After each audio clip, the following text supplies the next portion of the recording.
வணக்கம். இப்போ இந்த வீடியோ ப்ரெசன்டேஷனில் நம்ம எம்சிஎக்ஸ் நேச்சுரல் கேஸ் மார்க்கெட்டில் இன்றைக்கி எப்படி ட்ரேட் பண்ணலாம் அப்படின்றத பற்றி பார்க்குறதுக்கு முன்னாடி கடந்த 2-3 நாட்களாக மார்க்கெட்டில் என்ன நடந்ததுன்னு பார்க்கலாம். நம்ம பார்த்துட்ருக்கிறது புதிய கான்ட்ராக்ட். பழைய கான்ட்ராக்ட் முடிவடைகிறதுனால நம்ம புதிய கான்ட்ராக்ட் மூவ் ஆகிறோம். 179லேருந்து மார்க்கெட் தொடர் ஏற்றத்தை கொடுத்து 188 வரைக்கும் வந்திருக்கு கடைசி 3 நாளாக. இதுதான் ரொம்ப நாளைக்கு அப்புறம் மார்க்கெட் காட்டுற கரெக்ஷன் நேச்சுரல் கேஸ் மார்க்கெட்டில். இன்றைக்கி மார்க்கெட் 187 பக்கமாக ஓப்பன் ஆகிறதுக்கு வாய்ப்பு இருக்கிற மாதிரி தெரியுது.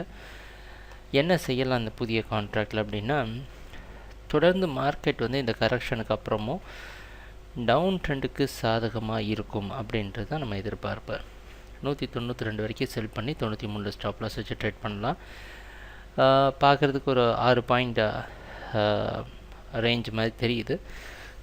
வேறு வழி இல்லை, நம்மளால் இப்போ மார்க்கெட் ஓவரால் ட்ரெண்டு நேச்சுரல் கேஸுக்கு டவுன் சைடில் இருக்குது. பை பண்ணுறதுக்கான வாய்ப்புகள் குறைவு. பார்க்கலாம், ட்ரேடிங் நடக்கிறப்ப பார்ப்போம் என்னென்ன மாற்றங்கள் வருதுன்னு. எங்கள் வீடியோ ப்ரெசன்டேஷனை தொடர்ந்து பார்த்துட்டு வந்ததுக்கு மிக்க நன்றி, மகிழ்ச்சி, வணக்கம்.